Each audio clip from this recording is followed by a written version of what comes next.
April 8, 1943. The sky above occupied France is crystal clear at 27,000 feet, cold enough to crack steel and thin enough to kill a man without oxygen. Oberleutnant Rolf Hermiken of Jagdgeschwader 26 pulls back his throttle and surveys the horizon through his Focke-Wulf 190's canopy. Below him, climbing with all the elegance of overloaded freight trains, are the silhouettes of something new, something enormous, something he has never seen before. He keys his radio and transmits to his wingman, his voice barely containing his laughter. "The Americans have sent us flying milk bottles." The entire German formation erupts in radio chatter. Experienced fighter aces, veterans of Poland, France, the Battle of Britain, the brutal skies over Russia, are laughing out loud at the sight of the massive, barrel-shaped American fighters struggling for altitude. These men have killed hundreds of aircraft between them. They have faced the nimble Spitfire, the rugged Hurricane, the desperate Soviet fighters over Stalingrad. And now they are laughing. That laughter, and what it would cost them, is the real story of the Republic P-47 Thunderbolt. Because within 18 months, the men who laughed on April 8, 1943 would stop laughing forever, and many of them would never laugh again at all. To understand what happened above France that morning, you have to understand what war had taught the Luftwaffe. By 1943, Germany's fighter pilots were the most experienced in the world. They had been fighting since September 1939, accumulating knowledge in blood. They understood air combat at a cellular level. They knew that a good fighter had to be light. It had to climb fast. It had to turn tight. The great aces of the Luftwaffe had built their fearsome reputations in machines designed around exactly those principles. The Messerschmitt Bf 109 and the Focke-Wulf 190 were both lean, aggressive, razor-sharp weapons. When German pilots looked at the P-47 Thunderbolt for the first time, everything they knew told them it was wrong. It was enormous. At nearly 10,000 pounds empty, it weighed as much as some twin-engine aircraft. Its barrel-shaped fuselage, dominated by a massive radial engine and a turbo-supercharger system so large it ran through the entire rear of the aircraft, gave it an almost pregnant silhouette. Its wings, while actually quite large in absolute terms, looked stubby relative to its bulk. German intelligence reports dismissed it quickly. Large, unmaneuverable fighter. Inferior to German types in all performance parameters except dive speed. Machine gun armament insufficient. Assessment, minimal threat. They could not have been more catastrophically wrong. The Thunderbolt had not been designed by men who wanted to build a European fighter. It had been designed by Alexander Kartveli, a Georgian-born engineer who had fled the Russian Revolution and found his calling at Republic Aviation on Long Island. When the United States Army Air Corps came to him in June 1940, watching Nazi Germany sweep across France in real time, they wanted a high-altitude interceptor. What Kartveli gave them defied every convention. He was not interested in light and nimble. He was interested in dominant. The XP-47B prototype that first flew on May 6, 1941, shocked everyone who climbed into it. Its Pratt & Whitney R-2800 double Wasp engine, an 18-cylinder radial monster producing 2,000 horsepower, was paired with a turbo supercharger system fed by exhaust gases. At 27,000 feet, where German fighters were gasping and struggling, the double Wasp delivered sea-level power. The Thunderbolt didn't just fly at altitude. It thrived there, in airspace where nothing else could match it. Kartveli had also made another choice that would prove visionary. He built the aircraft to survive. The wing spars could support 40,000 pounds of stress, 3 times the aircraft's loaded weight. The fuselage was engineered to absorb impacts that would tear apart a conventional fighter. 3/8 of an inch of steel plate sat behind the pilot's seat. A half-inch bulletproof glass windscreen protected his face. The engine, an air-cooled radial, had no vulnerable liquid cooling system. You could shoot holes through it, and it would keep running. Kartveli admitted to his team during the design process. It will be a dinosaur, but it will be a dinosaur with good proportions. He had no idea how prophetic that would be. The men who first flew the Thunderbolt in combat were not entirely convinced either. Major Hubert "Hub" Zemke, who would command the 56th Fighter Group, initially despised the aircraft with a passion. His unit lost 18 pilots and 41 aircraft in training accidents between September 1942 and January 1943. The P-47 killed more Americans in training than German fighters would manage in the opening months of combat. It ground-looped on landing with terrifying enthusiasm. Its immense torque could roll it onto its back during takeoff if the pilot wasn't ready. In steep dives, pilots discovered compressibility, the controls locking up as shock waves formed across the wings at speeds no propeller aircraft had been designed to survive. Lieutenant Robert Johnson, a farm boy from Lawton, Oklahoma, who would become one of America's top aces, described his first flight in language that became famous among Thunderbolt pilots. It was like strapping yourself to a locomotive. The power was unbelievable. You didn't fly it. You aimed it. Those early months of combat confirmed every German prejudice. The P-47 couldn't turn with a Focke-Wulf 190, couldn't climb with a Bf 109. At medium altitudes, German pilots carved circles around them. Josef Pips Priller, the commanding officer of Jagdgeschwader 26, reported to headquarters after his first encounter with the type. "The new American fighter is meat for the slaughter. It flies like a truck, turns like a freight train, and climbs like a pregnant cow." The statistics backed him up. In their first month of operations, American Thunderbolt groups lost 14 aircraft for only 3 confirmed German kills. The RAF, watching from the sidelines in their Spitfires, quietly suggested the Americans might want to reconsider their aircraft of choice. But something was happening that neither German intelligence nor the RAF fully appreciated. Something quiet, methodical, and ultimately decisive. The P-47s that were being shot down were not disintegrating under fire the way German aircraft did. A mission on May 4th, 1943, produced a Thunderbolt that returned to base with 21 cannon holes and over 100 machine gun strikes. The maintenance crews stood around it in silence, counting damage that would have reduced any Focke-Wulf or Spitfire to scattered wreckage over the English Channel. And when P-47s did get their 8 guns onto a target, the results were not just damaging. They were annihilating. Each aircraft carried 425 rounds per gun, 8 guns, 3,400 rounds of 50 caliber ammunition total, weighing nearly 900 pounds.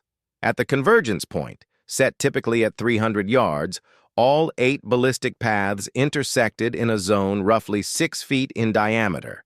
Into that zone went 100 projectiles per second, each traveling at 2,900 feet per second. Unlike German cannon with their limited ammunition loads of 120 to 200 rounds, a P-47 pilot could maintain sustained fire for over 30 seconds. That was an eternity in aerial combat. And the ammunition itself was a revelation. Armor-piercing incendiary rounds with a delayed fuse that ensured penetration before detonation, burning at 3,000 degrees Fahrenheit, hot enough to ignite aluminum structure. German pilots began noticing in the reports they filed that aircraft hit by P-47 fire did not merely go down. They came apart. The encounter that crystallized everything happened on June 26, 1943, and it would become one of the most remarkable stories in the history of aerial warfare. Second Lieutenant Robert S. Johnson of the 61st Fighter Squadron found himself separated from his formation and caught in the crossfire of multiple Focke-Wulf 190s. 2 20mm cannon shells exploded across his aircraft. The canopy shattered, hydraulic fluid sprayed into the cockpit, fire erupted behind the instrument panel. Johnson tried to bail out. The canopy wouldn't move. A cannon shell had exploded in the track, welding it shut. He was trapped at 27,000 feet in a dying aircraft. What he survived next defied every assumption about what was survivable. A lone Focke-Wulf 19-0 found the crippled Thunderbolt limping toward England at less than 170 miles per hour and attacked. The German pilot fired his two 20mm cannon and both machine guns, then repositioned, then fired again, then emptied his remaining machine gun rounds. He pulled alongside and stared through the canopy at Johnson. The two men looked at each other across 30 feet of sky. The German shook his head. He gave an informal salute, and he peeled away, out of ammunition, his aircraft having delivered everything it had into the Thunderbolt without bringing it down. Johnson landed at Manston with his engine failing on the runway. The crew chief stopped counting bullet holes after 200. 3 of the 4 main longerons, the structural backbone of the fuselage, were shot through. The engine had taken direct hits. The control cables were partially severed. The aircraft had absorbed the entire ordnance load of a German fighter and still brought its pilot home. When that report reached Luftwaffe intelligence, they initially refused to believe it. Then they looked at the testimony of multiple pilots from JG-26 who had watched it happen, and they began, very quietly, to worry.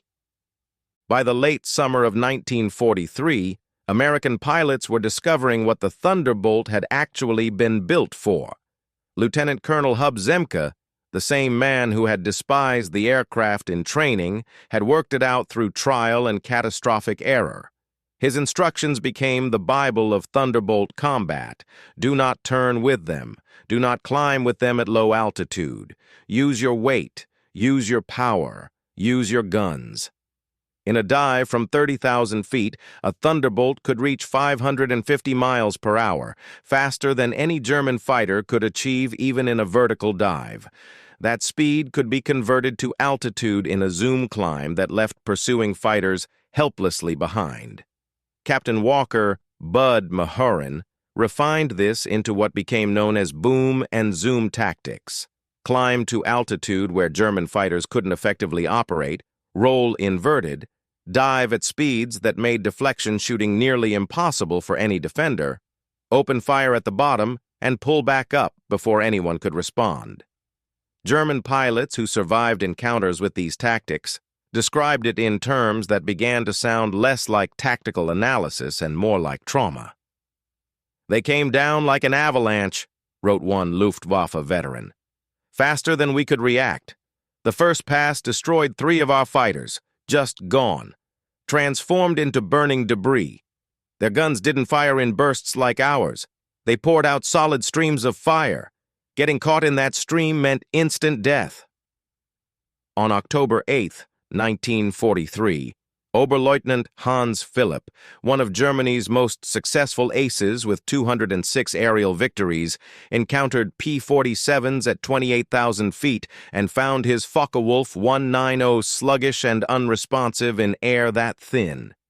P-47s of the 56th Fighter Group dove on his formation from 32,000 feet. Robert Johnson, now on his way to ace status, opened fire at 300 yards.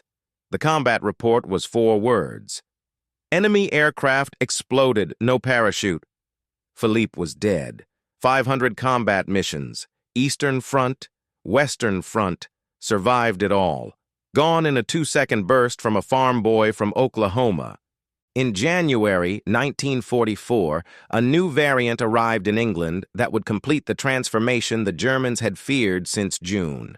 The P-47D with paddle blade propellers, 13 feet in diameter with broad cord blades that bit into the thin air like massive oars, dramatically improved climb rate from an anemic 2,200 feet per minute to over 3,000. Veteran German pilot Heinz Knoke of JG-11 wrote in his combat diary in February 1944, "The fat American fighters have learned to climb. We bounced a formation near Hanover expecting our usual advantage. They turned into us and climbed with us. When we tried to disengage, they followed us to 30,000 feet.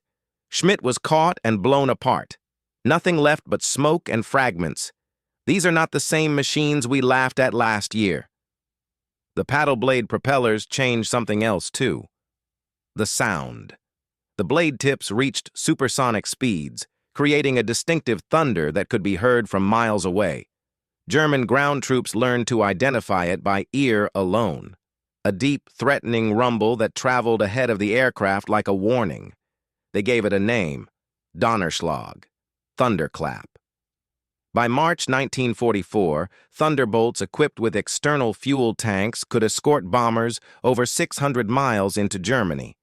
And in June 1944, over the beaches of Normandy, over 500 P-47s created what one German pilot described as an impenetrable umbrella from sea level to 30,000 feet. Oberleutnant Wolfgang Fischer of JG-2 was one of only 3 German pilots who reached the beach that day. 12 fighters from our group, he wrote. I was the only one to return. You couldn't climb over them, couldn't dive under them. Their guns turned our fighters into aluminum rain. The ground attack role that the Thunderbolt increasingly took on after D-Day revealed yet another dimension of its terrifying capabilities. Equipped with rockets and bombs, a single P-47 could carry the ordnance load of a medium bomber from 1939 while still functioning as a frontline fighter.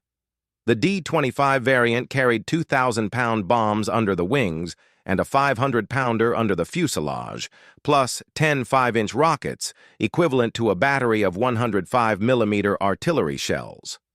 Oberst Hans von Luck, commanding a Panzer Grenadier regiment during the Normandy campaign, experienced this firsthand.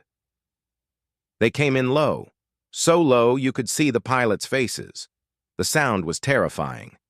Then the hammer of those heavy machine guns. A column of our trucks simply ceased to exist. 20 vehicles transformed into burning wreckage in one pass. The psychological effect on the men was devastating. They called them Jabos, fighter bombers. But these were something beyond that. They were flying artillery with the accuracy of snipers.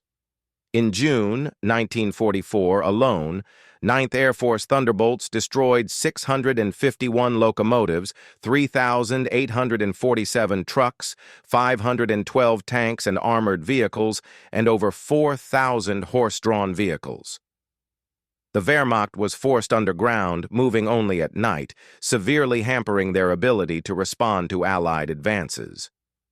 By late 1944, German pilots had developed what medical officers documented as something close to a phobia. Veterans who had fought without fear in Spitfires, Hurricanes, and over the steppes of Russia developed physical symptoms of acute stress when Thunderbolts were reported in their area. The sound alone, that distinctive deep thunder rolling across the horizon, caused panic among ground troops who had learned what it preceded. The numbers that the Republic P-47 Thunderbolt eventually accumulated were not the numbers of a machine that had been dismissed, laughed at, written off by the finest fighter pilots in the world.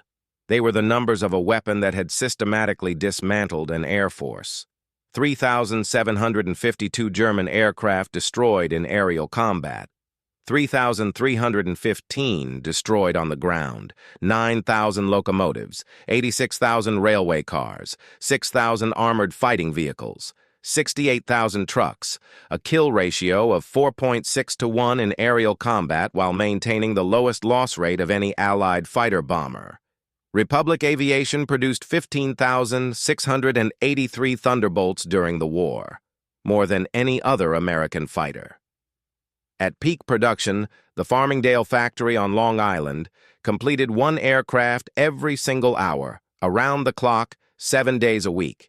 The Evansville plant in Indiana, built from empty farmland in 1942, was producing 500 aircraft per month by 1944. Each one required 65,000 individual parts, 8 miles of electrical wiring, 2,000 pounds of aluminum. The engine alone contained 2,400 components machined to tolerances of 1,000th of an inch, and while Germany ran out of fuel, trained pilots in less than 100 hours total flight time and watched their replacement aircraft burn on the assembly lines, American factories producing this level of complexity were simultaneously training 30,000 pilots per year. German pilots by war's end averaged less than 30 hours of combat experience. American P-47 pilots averaged over 200. In March 1945, Joseph Pips Priller, the same man who had called the Thunderbolt a pregnant cow 2 years earlier, was interviewed by German propaganda officials looking for something uplifting to say to the German people. His statement was deemed too demoralizing to publish. In it, he said, "The Thunderbolt is the best fighter bomber ever built. Its firepower is unprecedented. Weapons that never jam, never overheat, never run out of ammunition in normal combat. It carries bombs like a medium bomber, fires rockets like artillery, and fights like a fighter when needed. But beyond the machine is what it represents. Unlimited American production. They lose 10, they build 20. We lose 1, it is gone forever. Their pilots arrive better trained than our instructors. They have fuel for training, ammunition for practice, spare parts for everything. We have nothing but courage. And courage without resources is just delayed defeat. We laughed at them in 1943. We are not laughing now. When you hear those guns, you know death has come calling. The sound haunts us. Mechanical, precise, unstoppable. Like everything American, it is about overwhelming material superiority. They did not beat us through better tactics or braver pilots. They buried us under an avalanche of steel and lead. At a reunion in Phoenix, Arizona, in 1985, General Adolf Galland, former head of the Luftwaffe fighter arm, was asked about the P-47. He said, "We made a terrible mistake in 1943. We saw this big, heavy fighter and laughed. We were the ones who didn't understand. The Americans didn't try to build a European fighter. They built an American one, designed around production, firepower, and survivability. The first time I flew a captured P-47 after the war, I understood everything. The power was incredible. It climbed like it was falling upward. And I realized that America built over 15,000 of these complex machines while fighting a two-ocean war. That is when I knew we never had a chance. Those guns, we called them Roosevelt's piano because of the sound they made. Once you heard that sound, you never forgot it. Many of my friends heard it for the last time." The Germans laughed at the flying milk bottle in April 1943. By May 1945, there were no German pilots left to laugh. The thunder had spoken, and the sky belonged to America. If you made it this far, you are exactly the kind of person this channel was made for. Subscribe, leave a like, and let us keep telling the stories that history deserves to remember.